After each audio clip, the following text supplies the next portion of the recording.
أعوذ بالله من الشيطان الرجيم بسم الله الرحمن الرحيم ما أصاب من مصيبة إلا بإذن الله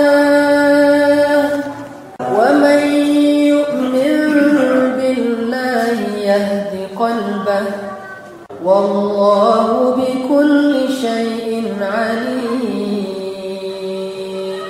ومن يؤمن بالله يهد قلبه ومن يؤمن بالله يهد قلبه والله بكل شيء عليم وأطيعوا الله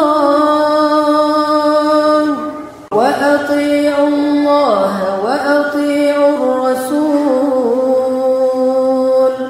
فإن توليتم فإنما على رسولنا البلاغ المبين. Demikianlah ikhwah yang dirahmati Allah Subhanahu wa taala. Di antara pelajaran yang bisa kita ambil dari surat At-Taghabun ayat 11, terutama di kalimat wa may yu'min billah yahdi qalbah. Siapa yang beriman kepada Allah, Allah bimbing hatinya. Kalau kita kembali kepada konteks ayat itu, ma asaba min musibatin illa biidznillah, maka ayat itu sedang berbicara tentang sikap ketika kita mendapatkan musibah. Kalau kita tahu sikap dalam menghadapi musibah, atau kalau kita tahu kuncinya menghadapi musibah, Allah Subhanahu wa taala akan menolong kita bukan dengan mencabut musibah itu terkadang, tetapi dengan membimbing hati kita dalam menghadapi musibah itu. Dan ini lebih baik. Biasanya ini diberikan kepada orang yang imannya tingkat lanjut. Di sini kita bisa lihat kondisi keimanan kita. Kalau kita ditimpa musibah dan buru-buru ingin supaya musibah itu segera berakhir, ini tidak masalah, tidak dilarang meminta itu, dan bahkan itu baik. Hanya ini tingkat keimanannya orang yang salih. Tapi ada yang lebih salih dari ini. Ketika dia berharap kepada Allah agar Allah mengganti solusi itu dengan kesabaran. Tingkat keimanan seperti siapa ini? Ali bin Abi Thalib. Makanya Ali mengatakan, kalau Allah memberi saya musibah, saya berharap Allah menggantikan solusinya atau al-farj, jalan keluarnya, dengan as-sabru. Saya lebih suka sabar daripada jalan keluar dari musibah. Artinya mereka lebih mencintai kesabaran daripada dikeluarkan dari musibah. Tetapi mereka tidak pernah meminta, ya Allah beri saya musibah, ya Allah next musibah lagi, next. Nggak pernah minta musibah. Jangan minta musibah. Tetapi kalau dikasih oleh Allah, ada dua pilihan dan dua-duanya baik. Meminta segera selesai, ya Allah beri kami jalan keluar, beri kami solusi.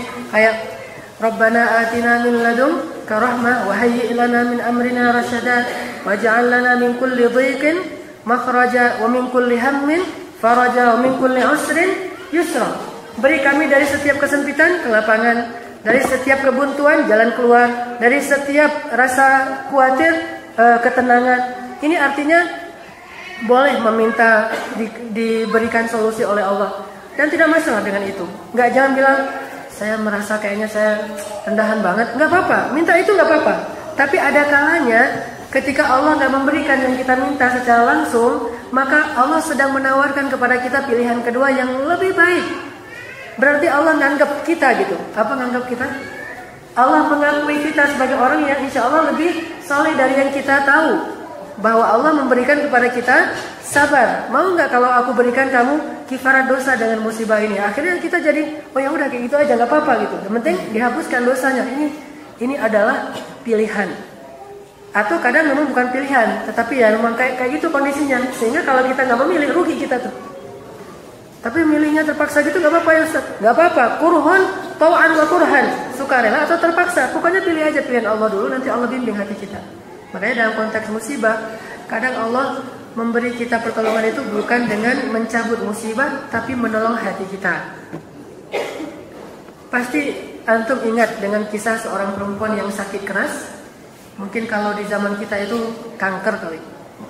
Nah, saya beberapa kali melihat orang yang pasien kanker itu kalau lagi kumat itu kejang-kejang, saking sakitnya dia menggigit lidahnya sampai berdarah. Itu sakitnya gigitan di lidahnya itu nggak terasa karena lebih sakit penyakit kankernya. Apalagi kalau otak yang kena, terus paru-paru, terus getah bening, ini kan kanker-kanker yang sering mematikan. Stadium lanjut, udah nggak bisa diobatin, sampai keluar warnanya hijau kebiru-biruan, busuk di sini, baunya orang nggak ada yang mau dekat kan gitu ya. Datang seorang perempuan ke Rasul, cuma nggak disebutkan jenis penyakitnya, hanya diterjemahkan ayan. Tapi ini bukan ayan, kalau ayan mah sepele banget ya. Kalau ayan mah sepele banget. Ini mirip dengan ayan, dia kejang-kejang gitu. Kalau lagi kambuh, datang ke Nabi, ya Rasulullah, saya sudah sekian lama sakit. Saya mohon doakanlah kepada Allah agar Allah menyembuhkan penyakit saya. Nabi kan kalau udah angkat tangan, insya Allah Allah kabulkan saat itu juga. Tapi Nabi bilang gini, ibu, ya amatullah. Amatullah itu panggilan untuk perempuan. Kalau untuk laki-laki, ya abdallah. Kalau perempuan, ya amatullah. Kalau saya doakan, insya Allah Allah akan sembuhkan penyakit ibu. Tapi boleh, mau nggak kalau saya tawarkan yang lebih baik dari sembuh? Bayangin, yang lebih baik dari sembuh. Kata dia, apa ya Rasulullah? Kata Rasul, bagaimana kalau penyakit ibu tetap, tapi setiap kali ibu kesakitan dan kejang-kejang, Allah gugurkan semua dosa-dosa ibu dan dijamin surga. Mau pilih yang mana? Kalau kita, Ustaz, sembuh juga ya surga juga. Ya, ya. Makanya nggak ditawarin ke kita. Ditawarinnya ke yang tingkat kesolehannya lebih dari kita. Dia nggak mikir panjang. Ya Rasulullah, saya akan pilih pilihan kedua. Jika itu yang Allah kehendaki. Artinya saya lebih mending surga daripada sembuh di dunia tapi belum terjamin surga. Kan nanti bisa beramal. Itu kan kita nanti bisa beramal. Mereka nggak mikir itu. Pokoknya kalau dapat jaminan surga sekarang, kenapa nanti, kan gitu ya. Kalau bisa dapat sekarang, kenapa nanti? Ini mumpung ditawarin nih sama Rasul. Belum tentu ntar ditawarin lagi nih. Ini kesempatan emas, penting banget nih. Kata Nabi, dijamin surga. Mau nggak? Mau banget ya Rasulullah. Tetap sakit, nggak apa-apa, nggak apa-apa. Kejang-kejangnya itu kayak gitu sampai lupa diri, nggak apa-apa. Cuma ya Rasulullah, ada satu hal. Saya khawatir kalau saya lagi hilang kesadaran kayak gitu, kejang-kejang, aurat saya tuh suka terbuka. Dan saya malu ya Rasulullah, itu aurat. Boleh nggak saya minta doa supaya auratnya tetap ditutup walaupun saya sakit?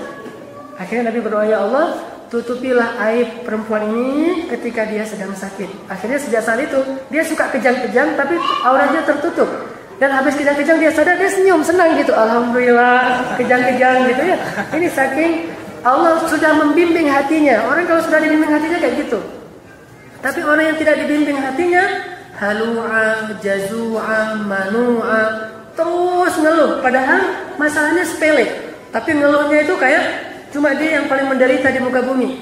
Nggak ada lagi yang lebih menderita daripada saya. Dunia ini udah nggak ada artinya. Mending saya bunuh diri. Gitu kan ya. Ini orang yang berputus asa karena dia tidak dibimbing hatinya. Bagi yang dibimbing hatinya itu tidak masalah. Jadi mintalah hatinya yang dibimbing. Ya muqallibal qulub, tsabbit qalbi ala dini. Ya musarrifal qulub, sarrif qalbi ila ta'atik. Rabbana la tuzigh qulubana ba'da idh hadaitana. Karena hati ini penting sekali. Makanya kadang Allah, kalau kita ngeliat kok ada orang yang orangnya soleh banget tapi kok hidupnya susah banget, itu dia lebih disayang Allah daripada kita loh. Karena kita kalau dikasih kesusahan kayak gitu mungkin udah kufur nikmat, udah nggak kuat gitu. Tapi dia karena Allah tahu dia lebih soleh, lebih kuat, lebih hatinya lebih beriman, Allah kasih dia kesusahan hidup untuk menggugurkan dosa-dosanya. Kalau sudah gugur semua, Allahu a'lam, Allah yang akan mengangkat derajatnya. Seberapa banyak? Ya banyak aja, karena derajat di surga itu sebanyak jumlah ayat Al-Quran. Ada 6 ribuan ayat, ada 6 ribuan tingkat di dalam surga. Dan setiap tingkat itu jaraknya antara langit dan bumi.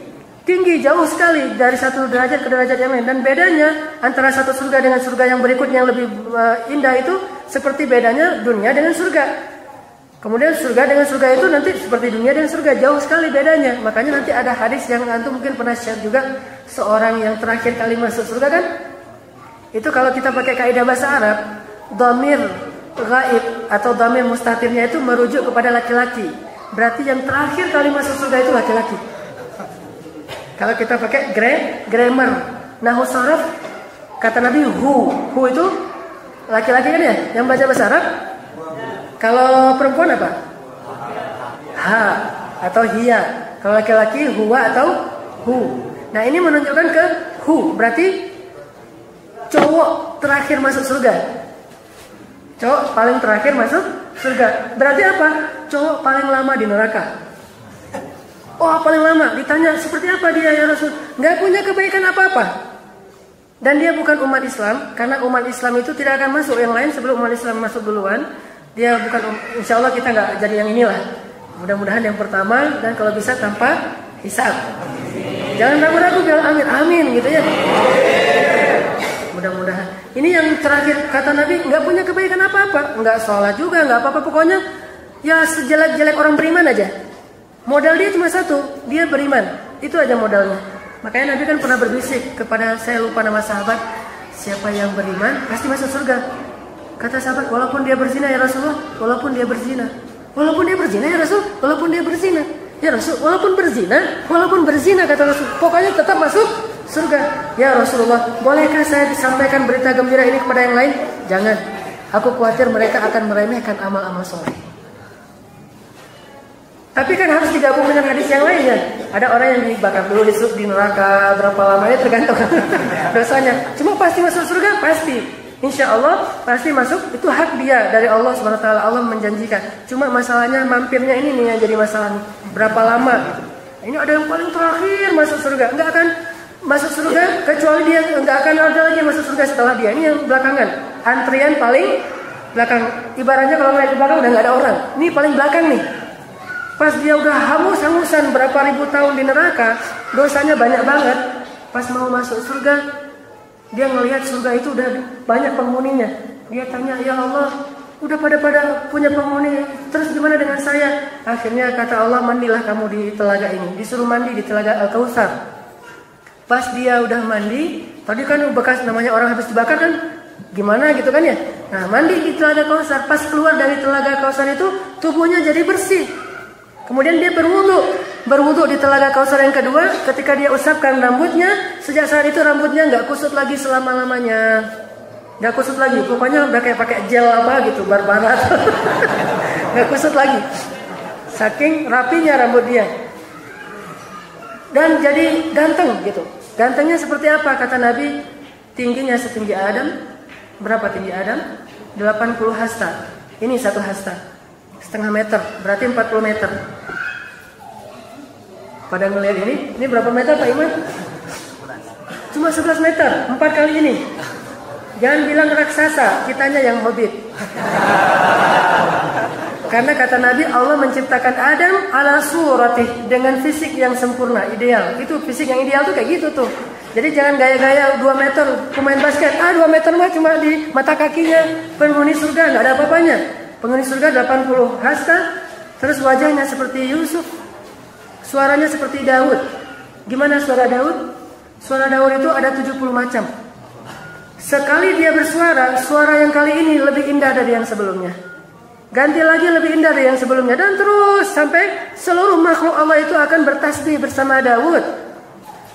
Makanya orang Arab kalau, bahkan ini hadis Nabi, kalau seseorang dikasih suara yang bagus, kata Nabi, laqad utita mizmar min mazamiri ali Daud. Kamu telah dianugerahi seruling keluarga Daud. Dan alhamdulillah kebetulan kakek saya namanya Daud. Jadi saya bin Daud. Bin Daud itu kalau di Mekah yang punya supermarket tuh.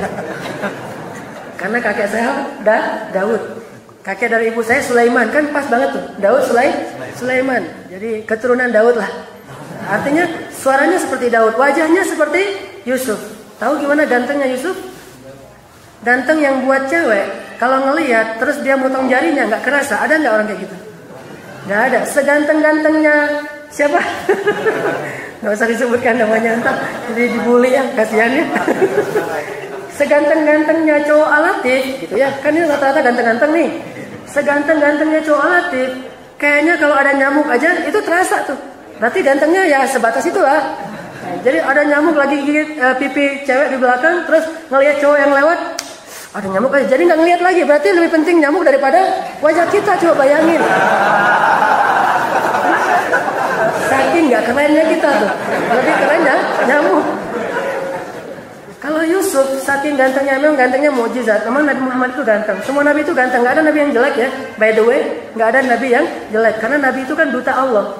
Produk aja, produk perusahaan kalau ngambil duta dari artis kan ngambil yang keren ya. Masa nabi yang jelek? Nggak ada nabi yang jelek. Semua nabi keren. Terutama Muhammad yang terkenal. Terus Isa. Isa itu terkenal Al-Masih. Tahu apa arti Al-Masih? Ada dua arti Al-Masih. Al-Masih bisa berarti yang berjalan di muka bumi membawa kebaikan. Bisa juga Al-Masih yang artinya yang rambutnya tuh rapi gitu, kayak habis mandi terus. Itu Al-Masih. Kalau Nabi Isa, Al-Masih dua-duanya artinya positif. Kalau Dajjal, Al-Masih artinya yang membawa musibah di muka bumi. Jadi Isa itu Al-Masih karena rambutnya panjang, walaupun nggak persis, tapi yang digambarkan di film-film Hollywood versinya orang Nasrani, mereka tahu juga sedikit tentang Nabi Isa. Dia rambutnya segini dan dia rapi gitu. Cuma kalau saya mau coba kayak gitu nggak bisa, karena ketika rambut saya panjang itu jadi bulat-bulat. Akhirnya nggak jadi, saya potongin terus. Pada sahabat rambutnya banyak yang segini loh. Jadi kalau mau ngikutin sunnah sahabat atau sunnah Rasulullah, Rasulullah tuh rambutnya segini. Cuma kan ini bukan orang Indonesia banget ya kayaknya ya. Nggak tahu sih, orang Bandung rata-rata kan rambutnya lurus. Mungkin bisa dicoba juga rambut segini terus pakai sorban, itu keren banget. Rambut segini terus pakai sorban, itu keren. Tapi kalau nggak bisa segini naiknya ke atas, nggak usah nih. Nabi itu semuanya ganteng. Cuma Yusuf gantengnya itu bukan ganteng Nabi, ganteng mukjizat. Gantengnya mukjizat. Kenapa Allah ingin menguji bangsanya dengan wajahnya Yusuf? Kalau dalam zaman sekarang itu mungkin fitnah dari selebritas, seleb. Itu fitnahnya adalah fitnah di zaman Yusuf. Oh keren banget, apa gitu-gitu ya. Justin Bieber nungguin di bandara sampai itikafnya di bandara, tahajudnya di sana. Pas Justin keluar, nangis. Itu fitnah Nabi Yusuf.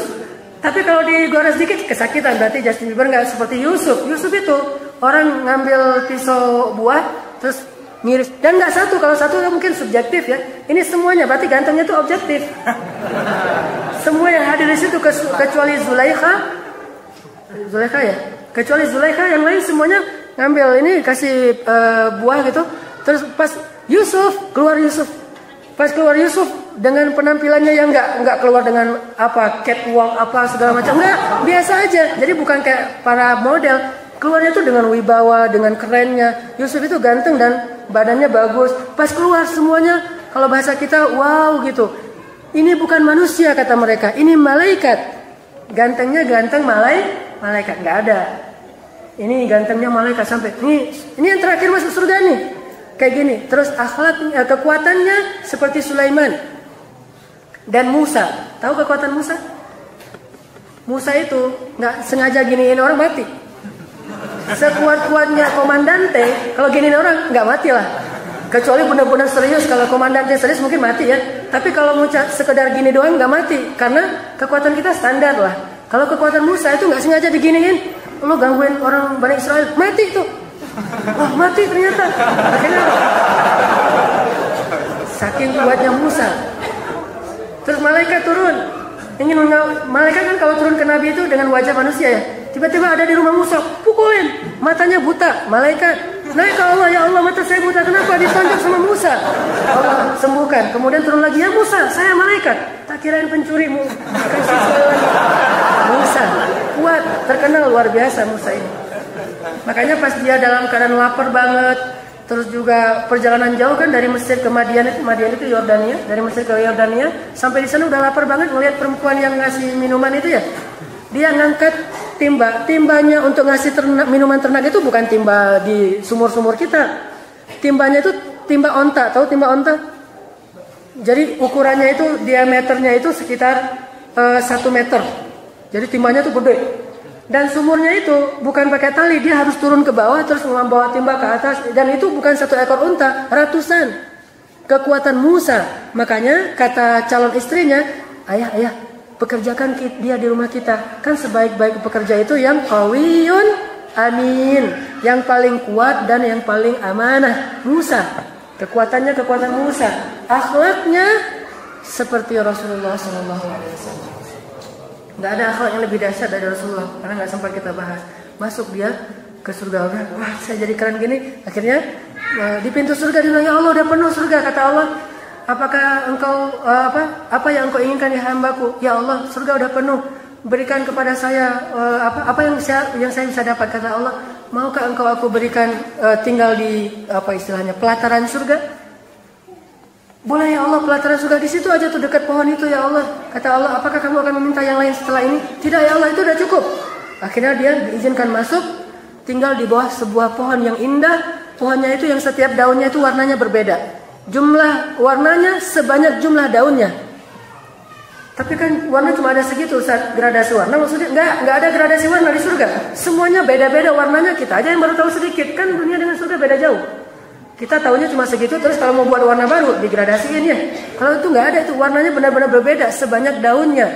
Ketika dia berada di bawah pohon itu, dia bilang enggak akan minta yang lain. Dia dengar sayup suara dalam surga, salaman salama. Ya Allah, itu suara apa? Suara di dalam surga. Kenapa? Boleh nggak saya ke sana ya Allah? Katanya nggak akan minta yang lain. Ini yang terakhir ya Allah. Ini perangai orang yang paling terakhir masuk surga. Gitu baiknya Allah. Ini yang terakhir ya Allah. Apa minta lagi yang lain setelah ini? Kata Allah. Allah ketawa gitu. Dan Nabi menceritakan itu dengan ketawa. Hadis apa dulu namanya? Hadis musalsal. Jadi meriwayatkannya dengan ketawa. Kan udah ngikutin sunnah tadi ya? Udah pada ketawa ya?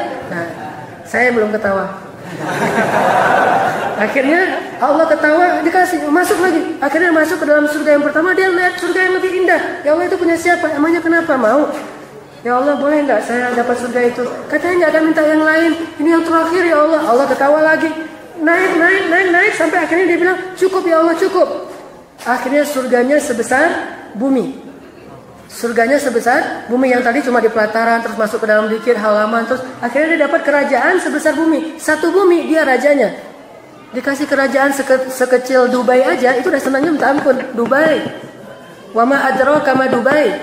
Tahukah kamu apa itu Dubai? Dubai kan dahsyat banget. Jangankan orang Indonesia yang ke sana, orang barat aja yang negaranya pada maju-maju kalau pergi ke Dubai pengen tinggal di Dubai, saking indahnya Dubai. Tapi nggak usah ke sana, cinta dunia. Saya ke sana itu nggak tenang hidup saya karena mikirin terus gimana cara bisa punya rumah di sini. Ronaldo punya di situ rumah, Lionel Messi punya di situ, Amitabh Bachchan punya di situ. Artis-artis Hollywood, Bollywood itu punya rumah di Dubai. Jadi raja di Dubai aja itu enaknya luar biasa. Gimana jadi raja satu bumi? Lalu ketika dia bilang cukup ya Allah, cukup, udah cukup, saya segini aja, saya akan menikmati ini. Kata Allah, tidak wahai hambaku, kamu akan aku berikan 2 kali lipatnya. Ya Allah, 2 kali lipatnya? Pas dia kaget. Kalau gitu 3 kali lipatnya. Ya Allah, 3 kali lipatnya. Kalau gitu 4 kali lipatnya. Terus sampai 10 kali lipatnya. Orang yang terakhir masuk surga, maka surganya 10 kali lipat kerajaan di bumi. Yang terakhir kali masuk surga. Dan insya Allah kita pasti bukan yang terakhir. Tapi juga jangan yang nggak masuk sama sekali. Ya masuk, cuma di awal-awal lah. Mudah-mudahan ini bisa menyemangati kita. Artinya ayo kita beramal, jangan tunggu sampai kita siap, beramal aja. Dan dakwahi orang lain juga jangan terlalu idealis, perfeksionis, tapi harus punya target juga, harus punya visi. Cuma jangan perfeksionis, bertahap segalanya. Mudah-mudahan ini akan menyemangati kita di dunia dan menjadikan kita termasuk yang as-sabiqun al-awwalun di akhirat. Orang yang berlomba-lomba di dunia dalam beramal saleh, insyaallah dia juga yang berlomba-lomba masuk ke dalam surga. Bismillahirrahmanirrahim. Assalamualaikum warahmatullahi wabarakatuh. Alhamdulillahilladzi hadana li hada wa ma kunna linahtadiya laula an hadana Allah. Asyhadu an la ilaha illallah wahdahu la syarika lah.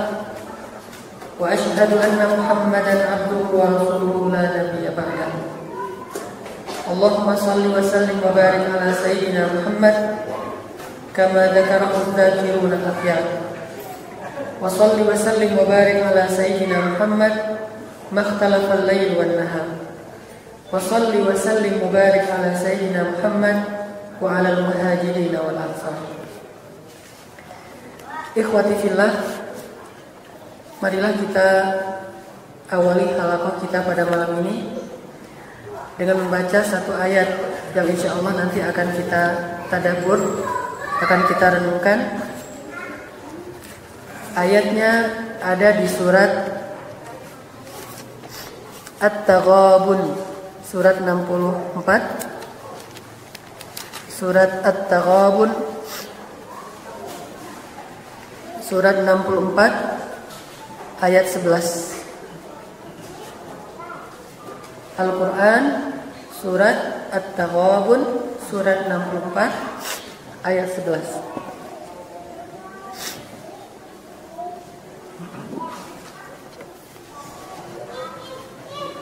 Al-Quran surat At-Taghabun ayat 11. A'udzu billahi minasy syaithanir rajim. A'udzu billahi minasy syaithanir rajim. Bismillahirrahmanirrahim.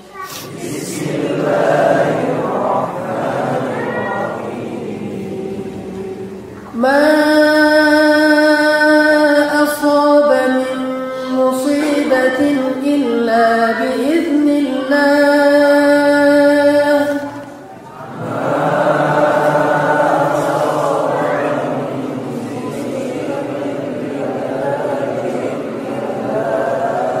Wa man yu'min billahi yahdi qalbah.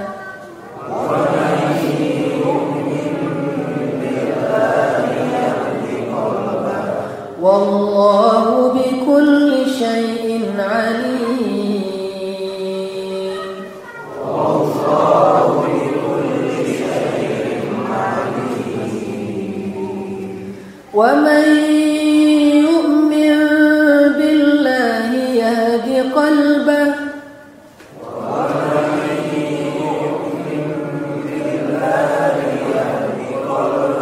Wa man qalbahu wallahu bikulli syai'in alim. Wa man yu'min billahi qalbahu wallahu bikulli syai'in alim. Wa ati'u Allah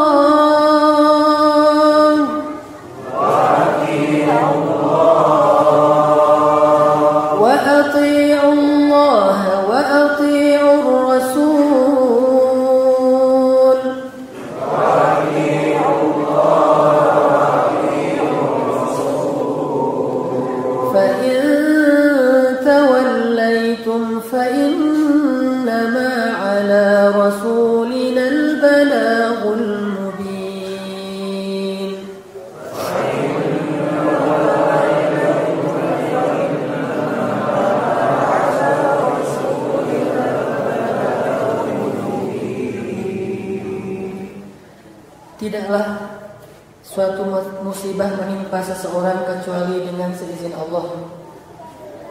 Dan siapa yang yakin kepada Allah, Allah bimbing hatinya. Dan Allah Maha mengetahui segala sesuatu.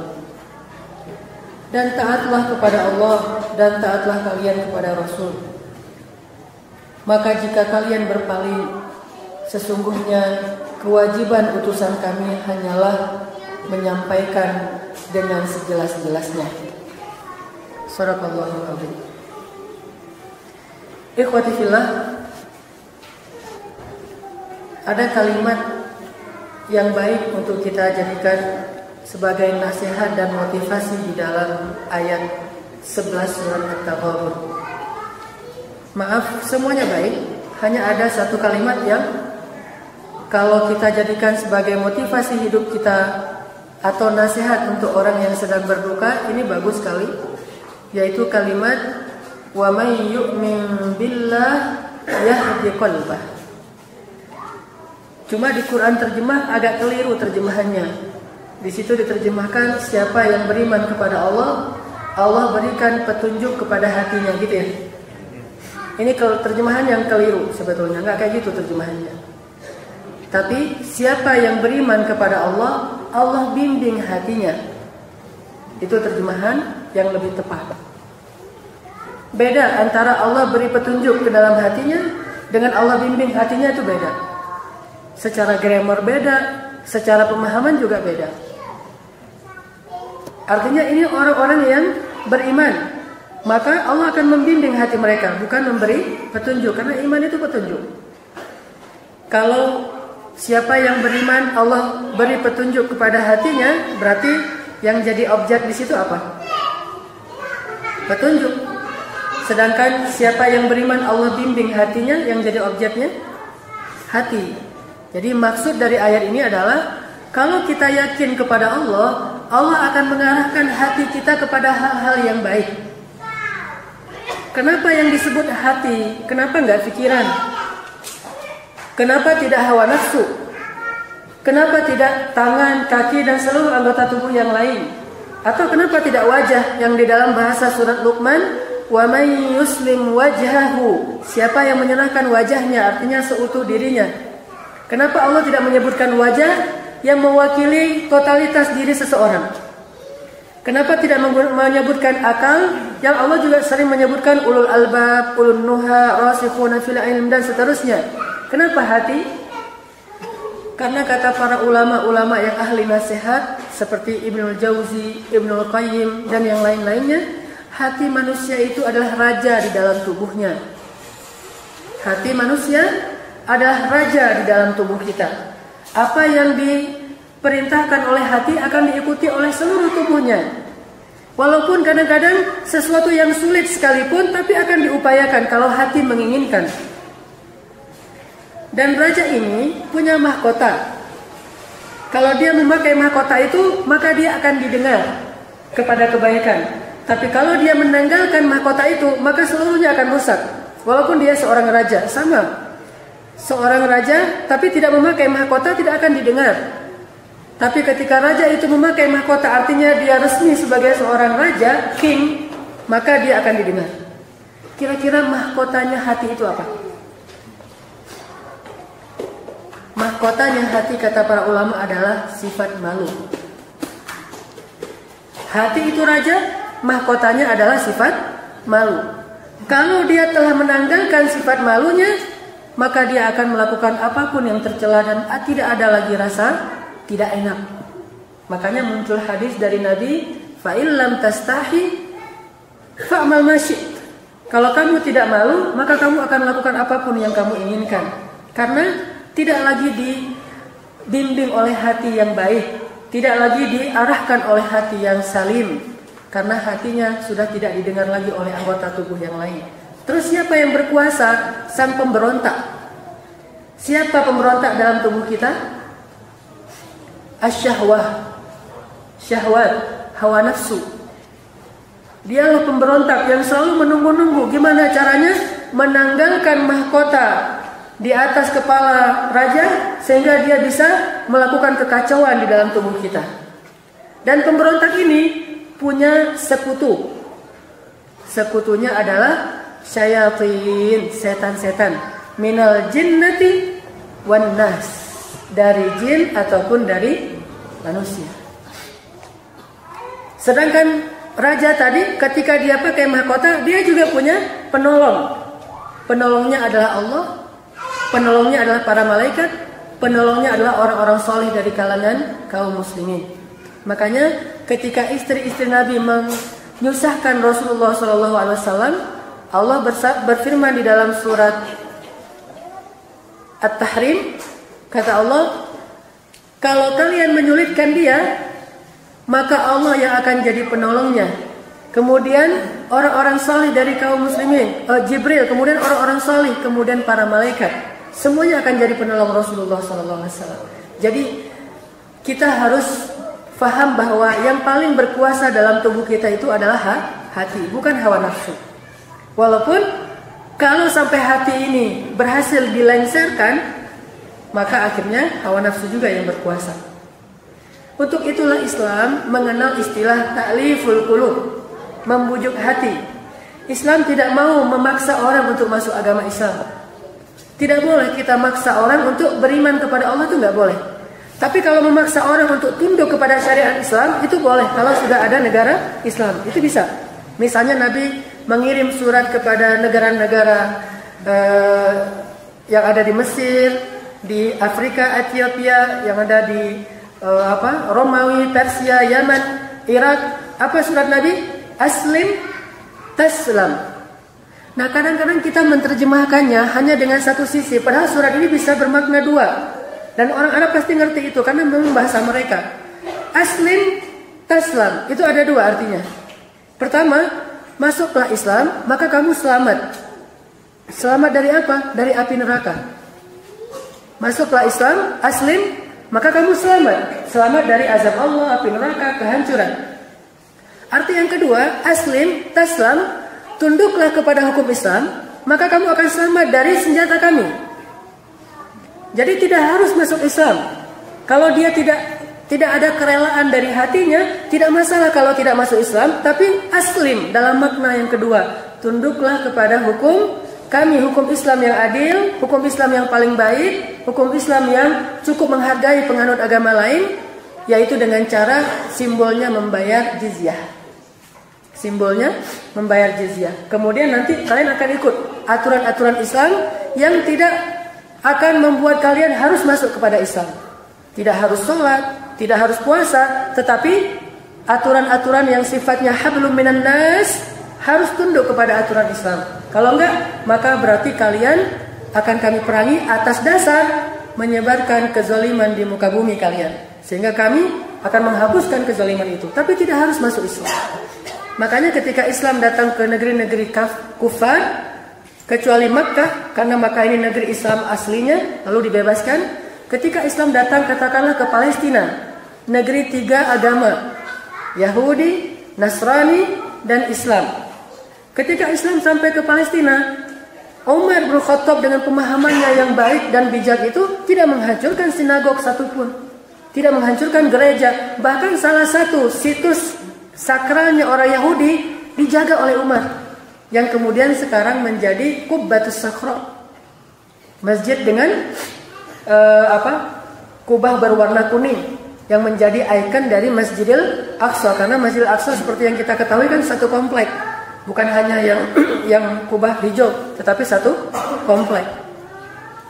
Sedangkan yang warnanya hijau kebiru-biruan itu namanya Masjid Qibli, masjid kiblat pertama. Nah, di belakangnya ada namanya Qubbatus Sakhra, bukan masjid. Qubbatus Sakhra itu sengaja dibangun oleh Umar, tapi nggak seperti itu awalnya. Sejarahnya itu cuma dibuat tembok, di dalamnya itu ada batu yang dianggap suci oleh orang-orang Yahudi, supaya tidak dihancurkan. Ini situs Yahudi dijaga sama Umar, supaya tidak dihancurkan, dibuat tembok. Tapi pada masa setelahnya di Bani Umayyah, akhirnya ini dibangun lagi atas desakan orang Yahudi. Jadilah seperti masjid namanya Qubbatus Sakhra.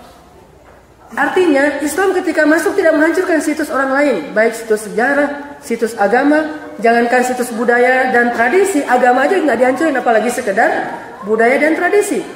Tetapi mereka harus tunduk kepada syariat Islam, syariat hablum minan nas. Adapun syariat hablum minallah, la ikraha fid din. Kita nggak maksain orang. Kenapa? Nggak mungkin memaksakan hati seseorang, itu mustahil. Nggak ada cerita hati itu bisa dipaksa, nggak ada. Dia raja, nggak bisa dipaksa oleh siapapun kecuali pemiliknya, yaitu Allah Subhanahu Wa Taala. Sedangkan kita nggak bisa maksain hati orang. Kita bisa maksa lisan dia untuk bersyahadat, kalau nggak dibunuh, ya dia bisa bilang asyhadu an la ilaha illallah. Kita bisa maksain tubuh dia untuk memakai jilbab, kalau nggak dipenggal seperti orang ISIS misalnya, ya dia akan pakai jilbab. Tapi hatinya nggak bisa. Penguasa hati cuma Allah. Kalau tidak karena Allah membimbingnya, maka hati itu akan berdiri sendiri dan tidak ada bimbingan, zal. Makanya kita berdoa, Rabbana la tuzigh qulubana. Maka muncullah istilah la ikraha fid din. Tidak boleh memaksa dalam agama, artinya bukan tidak boleh memaksa dalam urusan syariat, dalam urusan iman. Kalau syariat memang harus dipaksa. Dipaksa kalau untuk kaum muslimin hablum minan nas dan hablum minallah. Kalau untuk selain muslim hablum minan nas. Kalau untuk orang Islam dipaksa untuk sholat, kalau nggak sholat dipukul. Dipaksa untuk meninggalkan khamar, kalau nggak dia akan dicambuk. Kan di zaman Rasul orang yang minum khamar dicambuk 40 kali cambukan. Di masa Umar 80 kali cambukan ditambah sama Umar. Kenapa Umar menambah? Karena orang nggak jerah dengan 40 kali cambukan. Malah sekelas Abu Mihjan, seorang sahabat yang khamar itu bagi dia itu lifestyle. Sampai dia bilang, kalau saya mati, dia bilang ke anaknya, kuburkan saya di kebun anggur. supaya air hujan yang membasahi anggur itu akan masuk ke dalam tulang-tulang saya. Saking soulmate banget dengan khamar gitu. Nggak bisa berpisah dengan khamar. Abu Mihjan.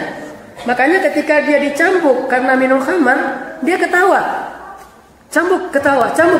Ditanya, kenapa kamu ketawa? Kata dia, saya tahu ketika saya dicambuk berarti Allah telah menggugurkan dosa minum khamar saya.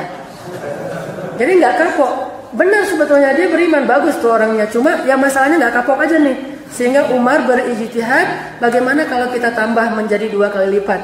Sebagian sahabat protes, bagaimana engkau akan melakukan sesuatu yang Nabi nggak pernah contohkan? Kan ini sering kita dengar ya. Kan Nabi nggak pernah nyontohin. Nah ini kaidah namanya. Ada hal yang Nabi nggak pernah mencontohkan boleh dilakukan selama tidak bertentangan dengan contoh Nabi. Kalau ini nggak bertentangan, tidak menghapus hukum Allah, hanya menyesuaikan dengan kondisinya. Nah kondisi waktu itu Abu Mihjan, dia bukan cuma peminum khamar, dia juga seorang gladiator. Gladiator yang kayak gini nih nggak akan mempan dengan 40 kali cambukan. 80 kali itu pun masih mungkin gitu. Ternyata 80 kali juga nggak mempan. 80 kali masih senyum-senyum. Cambuk loh, bukan pecut kayak di Aceh ya. Kalau di Aceh kan cuma dipecut, itu juga pakai baju kan ya. Itu aja udah cemberut, saking nggak kuatnya gitu ya. Kalau orang dulu dicambuk beneran yang sampai sobek kulitnya, itu 80 kali cambukan, tapi dia senyum. Abu Mihjan. Sampai ketika terjadi perang antara kaum muslimin dengan orang Persia, namanya perang Padisiyah, salah satu pahlawan dan yang paling fenomenal dalam perang itu termasuk Abu Mihjan. Gara-gara Abu Mihjan akhirnya kaum muslimin dapat semangat luar biasa. Suatu saat kita kisahkan atau nanti pas mukhayyam. Intinya bahwa hati itu nggak bisa dipaksa. Tubuhnya boleh dicambuk, tubuhnya boleh dibakar, tubuhnya boleh ditaruh di bawah batu yang mendidih seperti Bilal, tubuhnya bisa dikuliti, tubuhnya bisa digergaji seperti Zakaria, tubuhnya bisa digorok seperti Yahya, tubuhnya bisa digoreng seperti Masyito dan keluarganya, tapi hatinya tidak bisa. Makanya tidak bisa kita memaksa orang untuk masuk Islam. Muncullah istilah ta'lif atau mu'allaf. Mu'allaf orang yang dibujuk hatinya. Gimana membujuk hatinya? Dikasih harta. Gimana membujuk hatinya? Dengan ditawarkan menikah dengan seorang muslim atau muslimah. Gimana membujuk hatinya? Diberikan jabatan. Ini namanya orang-orang yang mu'allafatu qulubuhum. Orang yang hatinya sedang dibujuk. Misalnya Ikrimah, supaya dia mantap dalam Islam, Nabi ketika habis perang Hunain yang kemarin saya ceritakan, memberikan 200 ekor unta untuk Ikrimah. Padahal Ikrimah ini orang kaya, tapi masih dikasih 200 ekor unta untuk menetapkan hati Ikrimah di dalam Islam. Kemudian Abu Sufyan dikasih 300 ekor unta. Kemudian Sufwan bin Umayyah, tuannya Bilal bin Rabah, dikasih ratusan ekor unta dan yang lain-lainnya. Kenapa? Supaya dia senang kepada Islam. Nggak masalah awalnya karena harta. Tidak masalah kalau awalnya tidak ikhlas. Ikhlas itu bertahap. Begitu juga kita beramal, jangan tunggu ikhlas lalu beramal. Saya mah belum ikhlas aja, daripada nggak ikhlas mending nggak usah beramal. Enggak, beramal dulu nanti Allah kasih ikhlas. Karena Imam Syafi'i pernah bilang gini, ta'allamtul ilma li ghairillah fa'abal ilmu ayyakuna illa lillah. Dulu aku waktu masih kecil belajar ilmu itu bukan karena Allah, karena pengen keren aja. Dulu kan eranya para ulama ya, sehingga para ulama itu benar-benar jadi seleb. Kalau di zaman kita sekarang, itu zamannya ulama, yang nyeleb itu ulama dulu.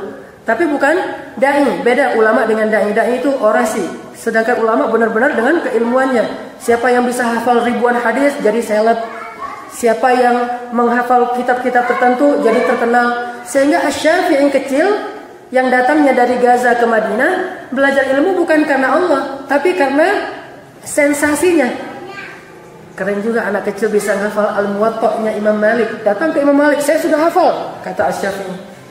Tapi fa'abal ilmu, lama-lama setelah saya paham ilmu itu nggak mau dengan saya kecuali karena Allah. Akhirnya saya terarah pelan-pelan menjadi ikhlas. Jadi jangan tunggu ikhlas untuk beramal. Beramal dulu, Allah akan jaga ikhlas kita insya Allah. Biasanya muncul setelah beramal, apalagi kalau udah sering beramal jadi ikhlas. Kalau awal-awal beramal kan masih puber ya. Ada sensasi pengen diketahui orang lah. Kayak misalnya kita baru sekali sedekah gitu sepanjang hidup, baru sekali sedekah tuh. Uangnya digini-giniin. Saking baru namanya puber amal. Sama kayak kita misalnya sholat ke masjid, sekali-kalinya sholat ke masjid, nah itu pakai baju tuh ngombrang-ngombrang, riwah amat, berdiri paling depan, melihat semuanya, salaman kanan kiri depan belakang semuanya salamin karena saya ke masjid loh, gitu ya. Begitu juga ketika kita awal hijrah juga demikian, ada sensasi pengen diketahui orang, tapi nggak usah khawatir itu. Lanjutkan aja, nanti Allah akan yahdi qalbah, akan dibimbing hatinya pelan-pelan sehingga suatu saat akan sampai ke tingkat bijak dan matang. Namanya anak masih puber, pasti akan pengen sesuatu yang sensasional. Tapi ketika udah sampai ke tingkat usia kematangan, itu udah nggak penting bagi dia. Makanya biarin aja dengan agak-agak rame ada riaknya sedikit, biarin aja. Riak lo sia-sia, jangan. Biarin aja, nanti dia akan sampai ke tingkat kematangan yang nggak butuh lagi yang kayak gitu-gitu. Dia udah paham bahwa yang terbaik itu adalah pandangan Allah, bukan lagi pandangan manusia. Nah, tapi itu bertahap. Makanya beriman aja, kemudian beramal soleh aja, nanti Allah akan membimbing hati kita. Nggak usah kita paksain seseorang itu harus begitu, atau kita merasa hati saya ini belum baik jadi saya nggak usah beramal, hati saya belum siap jadi saya nggak mau pakai jilbab, hati saya belum siap jadi saya nggak mau umroh dan haji, hati saya belum siap jadi saya nggak mau ke masjid. Enggak, ke masjid dulu nanti Allah bimbing hati kita, pakai jilbab dulu nanti Allah bimbing hati kita, umroh dulu nanti Allah bimbing hati kita. Kayak gitu skenarionya tuh kayak gitu, jangan dibalik. Itu maksud ayat wa may yu'min billah, siapa yang beriman, arti beriman di sini bisa yakin, bisa beramal. Karena iman itu qaulun wa amalun, dan tasdiq bil qalb, iqrar bil lisan, tasdiq bil qalb wal amal bil jawarih. Lisan, hati, dan perbuatan. Nah, kalau belum sampai ke hati tidak masalah. Beramal dulu nanti Allah akan bimbing hati kita. Sama kayak kita sekarang misalnya, saya mah belum siap meninggalkan satu dosa. Ya udah tinggalkan dulu nanti Allah akan siapkan. Jangan bilang belum siap dari hatinya, tunggu kita sampai siap betul dengan itu baru nanti kita akan coba lakukan. Jangan, lakukan, Allah akan bimbing hati kita. Sama dengan Abu Mihjan, ketika dia disuruh tinggalkan khamar, dia nggak mau. Dipaksa-paksain nggak mau, dicambuk malah senyum. Akhirnya apa yang terjadi? Dia diasingkan. Di pengasingan dia makin bebas. Sama kayak orang masuk penjara, justru di sana pasarnya narkoba makin banyak. Dia puas-puasin minum khamar. Cuma kan baiknya tidak lagi mengganggu orang lain. Makanya ada kaidah dalam Islam itu, ini kaidah bukan hadis. Orang yang berbuat dosa diam-diam itu lebih mending daripada orang yang berbuat dosa terang-terangan. Sedangkan di kita ada istilah, gue emang nggak mau menjadi orang munafik. Kalau buat dosa mah terang-terangan aja daripada lu munafik. Salah. Karena ketika kita buat dosa terang-terangan lalu diikuti oleh orang lain, maka yang mengikuti itu kita juga tanggung dosa dia. Tapi kalau kita buat dosa diam-diam, maka kita menanggung dosa kita sendiri, tidak ada tambahan dari yang lain. Walaupun tetap ini nggak baik, cuma masih mending, tidak double dosanya. Apalagi sampai yang ikutinya banyak, karena kita seorang tokoh misalnya. Katakanlah kita seorang yang dipuja-puja, seorang yang banyak fansnya dan seterusnya, terus kita buat satu dosa yang menjadi kayak teladan bagi yang lain, akhirnya mereka, siang itu kayak gitu, saya ikutin deh. Akhirnya kita nanggung dosa dia. Kalau itu sesuatu yang tidak baik, maka kita menanggung kesia-siaannya. Katakanlah dalam bab misalnya, saya nggak bahas rokok itu halal apa haram, katakanlah makruh deh untuk Indonesia ya. Nah, kan di Indonesia makruh nih. Sepakat makruh? Oke, makruh aja deh, memudahkan gitu ya.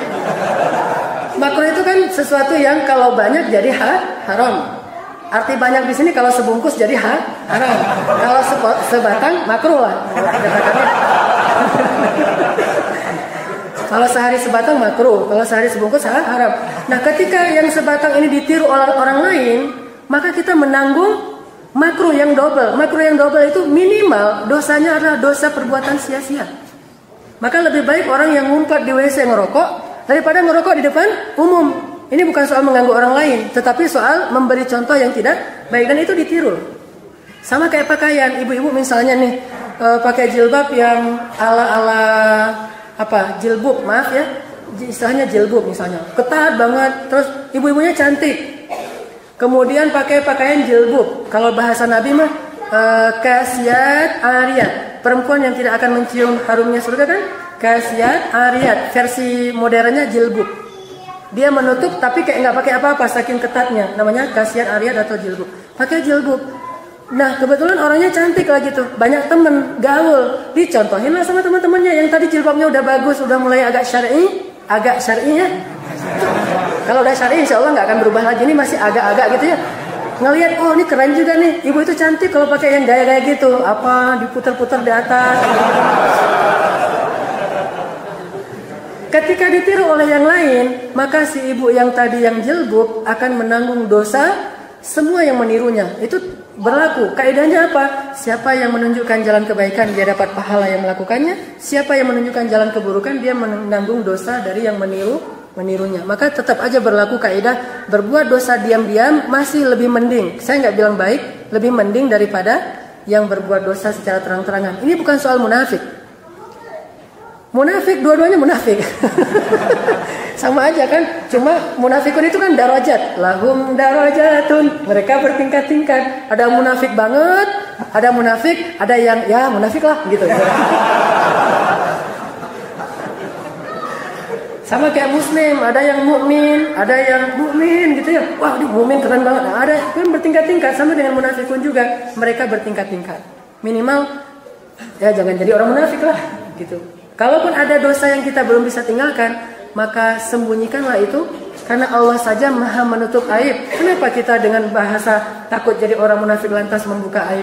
Memangnya kalau kita berbuat dosa terang-terangan kita bebas dari sifat munafikun? Kalau kita definisikan arti munafikun, memangnya kalau kita berbuat dosa terang-terangan terus kita, saya emang nggak munafik, orang terang-terangan, itu bukan munafik, itu bahaya sekali. Saya nggak tahu apa namanya, yang jelas ini termasuk orang-orang yang di yuwaswis atau wazayyanahu syaitan. Syaitan menghias dosanya sehingga dia bangga dengan dosa itu. Syaitan menghias dosanya sehingga dia bangga. Jangan pernah bangga dengan dosa. Kalau kita bangga dengan taubat itu bagus, bukan riya ya, bangga artinya merasa beruntung, alhamdulillah saya sudah taubat. Tapi kalau bangga dengan dosa tapi bilangnya udah taubat, kayaknya ini belum.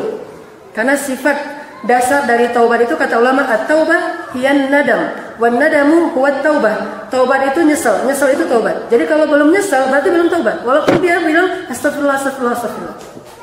Dia harus nyesel. Misalnya dosa masa lalu ketika SMA pernah jadi playboy misalnya. Hadir nggak nih mana? Misalnya pernah jadi playboy 60 orang misalnya ya. Itu ketika misalnya ngelihat masih nyimpan foto, masih nyimpan apa gitu ya tentang masa lalu, terus pas ngelihat lagi senyum-senyum, berarti belum nasuha taubatnya. Kalau yang nasuha pas ngelihat itu nangis gitu. Nangis kenapa? Nah, harus jelas. Nangis karena udah nyesel. Kalau nangis kok jadi putus ya? Nah, ya. Belum nyesel. Seperti Umar ketika diingatkan dosa tentang masa lalunya, dia nangis dan mukulin orang yang ingat-ingat itu. Termasuk salah satu bohong yang diperintahkan, bukan boleh malah diperintahkan, di antara 3 itu. Pertama bohong dalam perang. Jadi dalam perang itu jangan jujur-jujur amat. Kalau kita merasa sedang berperang jangan jujur. Belajar berbohong dalam perang. Masa Hamas mau bilang kami sumber dananya dari ini, sumber dananya dari itu, nggak boleh itu. Harus bohong. Kalian punya senjata ini nggak? Enggak, kami mah pakai apa bambu runcing misalnya, nggak boleh. Jadi dalam perang itu harus bohong. Strateginya gimana? Ya bohong aja. Wajib hukumnya. Kedua, bohong untuk mendamaikan 2 orang mukmin yang bertengkar supaya mereka tidak saling bunuh-membunuh. Itu wajib. Jangan sok jujur. Saya mah nggak bisa bohong, saya orangnya jujur amat. Terus ada teman yang ngomongin teman yang lain. Terus tanya, dia ngomongin apa? Maaf ya, saya nggak bisa bohong. Terpaksa saya jujur. Ngomong. Akhirnya ini sama dengan namimah. Jujurnya namimah. Nggak boleh jujur namimah. Tapi kan jujur, Ustaz. Katanya jujur membawa kebaikan. Kecuali dalam agama itu banyak pengecualian. Innal insana lafi khusrin illa. Kan selalu ada pengecualian. Nah, ini bohong harus. Yang ketiga bohong apa? Suami istri tentang masa lalu. Ketemu di reuni, terus ada yang senyum-senyum ke kita. Pak, siapa Pak? Mantan gitu. Nggak boleh itu. Haram hukumnya. Nggak boleh jujur. Tapi jangan berbohong dengan niat untuk ngelanjutin, jangan. Berbohong dengan niat kita pengen nutup masa lalu. Kalau ditanya itu siapa Pak? Ya teman reuni aja. Kok dia beda ngelihat papanya? Ya dia aja kali kegeeran, papa biasa-biasa aja tuh. Ini jujur ya. Terus nanti ada apa, misalnya jangan jujur ketemu di jalan. Ibu juga gitu. Mas, siapa mas? Dia tuh dulu ngejar-ngejar mama. Akhirnya karena udah lama dia kejar, mama terima juga. Nggak boleh cerita kayak gitu. Udah aja tutup. Dan niatnya, saya nyesel udah pernah kayak gitu. Dan fotonya jangan disimpan. Apa-apapun jangan disimpan. Benar-benar lo gue N. Benar-benar N gitu ya. Kubur sedalam-dalamnya. Lempar ke dalam laut. Nggak bisa dicari lagi. Udah selesai, sudah nggak usah ingat-ingat lagi. Baru namanya nasuha. Artinya balik lagi ke pembahasan kita, hati yang akan diperiksa terlebih dahulu, dan hati juga yang menentukan amal-amal kita yang lain. Makanya kata Allah, wa may yu'min billah yahdi qalbah. Allah bicara hati di sini. Nah, gimana biar hatinya terbimbing? Beramal aja. Nggak apa-apa kalau awalnya nggak ikhlas, nggak apa-apa kalau awalnya nggak baik, belum sempurna, nggak apa-apa. Nanti Allah akan bimbing hati kita. Gimana ya caranya biar kita rajin, misalnya salat berjamaah? Selama ini saya salat berjamaahnya itu masih nggak istiqomah, atau kadang-kadang kalau lagi banyak masalah aja. Nggak apa-apa, kalau alasannya banyak masalah nggak apa-apa. Jangan hinakan amalan sekecil apapun, kata Nabi. Jangan meremehkan amalan sekecil apapun, karena sifat dari amal soleh itu melahirkan amal soleh yang baru. Dan sifat dari dosa itu membawa kepada dosa yang berikutnya. Kayak gitu terus. Makanya kalau ada orang yang datang ke masjid, baru kelihatan nih, kayaknya lagi banyak masalah. Jangan kayak gitu, nggak apa-apa. Kalau dia lagi banyak masalah, akhirnya di masjid nangis-nangis, itu awalnya. Nanti Allah akan yahdi qalbah, Allah akan bimbing hatinya pelan-pelan kepada yang lebih baik. Dan kita jangan merasa udah lebih hebat dari dia. Bisa jadi setan juga gitu. Sekali kita lengah, yahdi qalbah, setan juga akan membimbing hatinya kepada yang zail, kepada yang melenceng. Makanya nggak apa-apa alasan pertamanya karena riya, alasan pertamanya karena cinta dunia, alasan pertamanya karena ya bisa seperti itu, cari pasangan. Kenapa alatnya banyak pemuda? Karena banyak jomblo, nggak apa-apa. Misalnya. Jadi jangan diremehkan yang jomblo-jomblo. Ya inangnya. Jadi nggak masalah. Tapi insya Allah ini bukan karena itu. Kalaupun ada itunya, ya bonus kan ya. Cuma bukan itu intinya. Kalau itu pun tidak masalah gitu. Kenapa dia rajin ke masjid? Karena lagi masa-masa kampanye. Biarin aja. Dia kampanye terus dia nyumbang karpet, dia nyumbang apa, gak apa-apa. Kita terima aja selama itu bukan sesuatu yang haram atau bukan dalam bentuk sogok suara. Tapi emang dia sebelum masa, apa istilahnya, masa tenang ya. Dia misalnya, saya mau nyumbang karpet masjid nih, ambil aja. Selama bukan yang haram sumbernya. Jelas bahwa dia harta dia pribadi, ini dia kasih. Niatnya urusan dia dengan Allah. Selama tidak haram, niatnya urusan dia dengan Allah. Kita juga nggak tahu, bisa jadi emang lagi kampanye, tapi bisa jadi dia ikhlas, nggak ada urusannya. Misalnya dia ngasih ke masjid bukan niat kampanye, niatnya mudah-mudahan kalau saya bantu rumah Allah, Allah bantu saya, kan gitu ya. Ini udah lumayan ikhlas lah, udah lumayan lah ya ikhlasnya, karena mengharapnya kepada Allah. Nggak ada istilah, ini saya kasih pilih nama saya nih ya, jangan lupa nanti pas hari itu diingetin. Itu kan mungkin nggak ikhlas. Kalau ini ikhlas, cuma masih dalam kepentingan, nggak masalah. Awalnya kayak gitu. Nanti setelah itu dia misalnya ternyata benar-benar dipilih dan jadi gitu, akhirnya dia tahu bahwa oh alhamdulillah ternyata kalau dekat dengan masjid itu sukses hidupnya. Pelan-pelan dia mengarah kepada aliran kanan. Akhirnya besoknya dia akan jadi jamaah masjid bukan lagi karena kampanye, murni karena ikhlas kepada Allah, bertahap. Makanya wa may yu'min, yang penting iman dulu. Iman di sini amal. Beramal aja dulu, nanti Allah akan bimbing hatinya. Sama kayak kita ngajak teman kita, nggak harus dia ideal amat. Misalnya dia masih, katakan ada orang yang datang ke masjid dengan celana yang masih membuka aurat, atau mungkin dengan pakaian yang masih macam-macam gitu ya, nggak apa-apa. Atau yang akhwatnya datang ke masjid pakai rok pendek, masuk ke masjid baru pakai mukena, awalnya nggak masalah, awalnya ya. Bahkan datang ke masjid buang air aja di zaman Nabi, ya ini karena dia nggak tahu, dibiarin aja dulu. Justru gara-gara itu kan dia masuk Islam. Nggak tahu, kan dulu masjid nggak kayak Al-Latif ya. Masjid mah nggak bisa dibedain lah mana masjid mana bukan masjid. Datang aja maaf buang air kecil di salah satu pojok masjid. Dilihatin sama Nabi, sahabat ngeliatin, masjid dikotorin. Wah udah pada berdiri. Apalagi orang-orang seperti Omar kan dikit-dikit sing. Ngeluarin pedalnya, penggal ya Rasul. Jangan dulu, jangan main penggal aja loh, gitu ya. Akhirnya biarkan dia dengan, kan sakit ya kalau lagi buang air belum selesai dipotong kan itu. Ya bener nggak, itu kalau kata Nabi jangan susahkan dia. maksud susahkan dia, jangan hentikan hajatnya karena itu akan menyakiti dia. Pasti nggak enak itu dan susah kayak gitu. Akhirnya biarin aja. Pada bayangin perasaan kita kalau kayak gitu. Nggak usah buang air kecil di masjid. Ada yang datang ke masjid bukan untuk sholat tapi ganggu majelis. Kan ada tuh. Kadang-kadang datang ke masjid bukan untuk dengar taklim, bukan untuk sholat. Dia pengen entah apa aja, niat dia Allah yang tahu. Nggak apa-apa. Mudah-mudahan dari situ nanti dia dapat hidayah. Biarin dia datang, yang penting mau masuk ke masjid aja dulu. Walaupun nggak sholat, pas giliran sholat dia duduk di pojok, pas giliran taklim dia mungkin entah apa yang dia kerjakan misalnya, ya biarin aja. Nanti Allah akan kasih dia hidayah perlahan-lahan.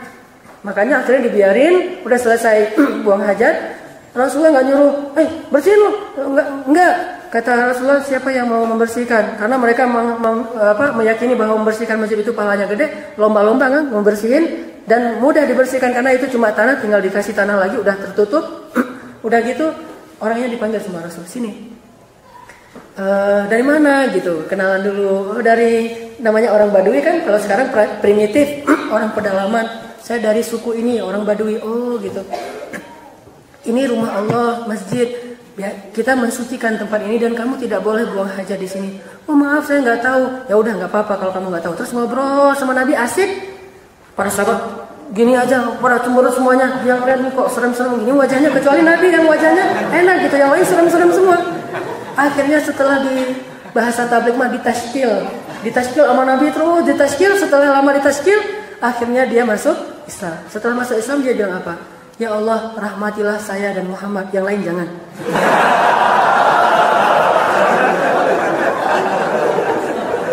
Saking sebalnya dengan yang lain. Rahmati saya aja dengan Rasulullah, yang lain jangan. Nabi senyum gitu. Yang lain makin, wah lo ngajak berantem lo. Akhirnya Nabi bilang jangan seperti itu. Doakan kebaikan untuk saudaramu. Baru dia, ya Rasulullah, ya Allah rahmatilah kami semuanya. Allahu Akbar gitu kan. Ini dakwah ini. Artinya selalu dengan bujukan, dengan sopan santun, dengan akhlak, baru kita dapat hatinya. Kalau udah dapat hatinya, semuanya kita dapatkan. Hartanya, tenaganya, darahnya, nyawanya, semua dikasih kalau hatinya udah dapat. Yang penting hati dulu. Nah untuk sampai ke hati ini, jangan terlalu idealis dulu. Bujuk dia dengan keringanan, kemudahan. Berikan dia banyak kemudahan. Makanya beda sifat seorang abid dengan sifat seorang da'i itu beda.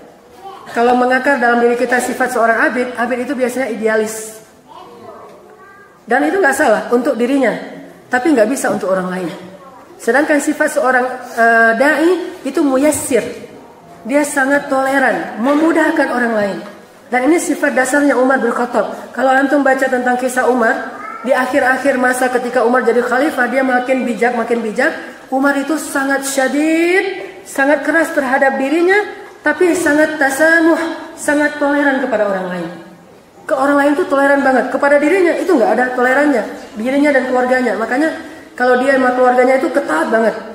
Pas dia jadi khalifah, dia kumpulin anak-anaknya. Dia bilang, jangan kalian pikir enak ya jadi anak khalifah. Kalau kalian berbuat kesalahan, saya hukum 2 kali lipat. Anak khalifah, kalau kalian buat kesalahan, saya hukum 2 kali lipat. Kalau saya melihat sesuatu yang baru dalam rezeki kalian, maka saya akan berlakukan hukum yang 2 kali lipat lebih syadid, lebih ketat daripada yang lain. Sehingga akhirnya ada adegan yang anak Umar pulang dari Syam, bawa hadiah beberapa keping dinar. Terus ditanya sama Umar, dari mana ini? Kata Abdullah, ini hadiah dari teman saya di Syam. Bukan apa-apa, hadiah aja dari teman saya. Tapi kan dia memberikan kamu hadiah karena ayah kamu seorang khalifah. Tapi saya nggak pernah minta, dia yang ngasih. Tetap aja dia ngasih karena ayah kamu khalifah. Balikin ke Baitul Mal. Bayangin, hadiah orang yang berstatus dia sebagai anak khalifah itu berarti nggak halal, dibalikin ke Baitul Mal. Melihat ada onta di pasar yang lagi dijual, satu di antara yang lain itu gemuk sendiri, yang lain pada sedang gitu. Ya ini gemuk sendiri. Tanya sama Umar, unta siapa itu? Unta anakmu ya Amirul Mukminin. Abdullah ibn Umar. Tahu kan Abdullah yang soleh banget, ilmunya banyak. Panggil Abdullah, sini Abdullah. Kenapa unta kamu lebih gemuk dari yang lain? Itu ditanyain. Kenapa unta kamu lebih gemuk dari yang lain? Mana saya tahu. Ini pasti karena para penggembala itu mendahulukan untamu atas unta-unta yang lain karena mereka mengatakan berikan air yang banyak kepada unta anak Amirul Mukminin. Berikan rumput yang banyak kepada unta anak Amirul Mukminin. Berarti untamu gemuk karena ayahmu Amirul Mukminin. Maka keputusanku jual unta itu, kemudian berikan keuntungannya kepada Baitul Mal, ambil hak kamu hanya seharga ketika kamu membeli unta itu masih kecil. Bertahun-tahun diternak, terus pas mau ngambil hasilnya dia nggak dapat kecuali harga ketika dia membeli. Nah ini syadidnya kepada dirinya dan keluarga. Ke orang lain tasamuh, toleran banget, sangat toleran. Nah ini artinya kita harus lihat kondisi juga. Makanya tidak selalu berlaku kaidah yang sama. Itu selalu ada kondisional. Intinya adalah kita harus pintar-pintar membujuk hati. Dan untuk kita sendiri, jangan tunggu hati kita baik untuk beramal. Beramal dulu, Allah yang akan membimbing.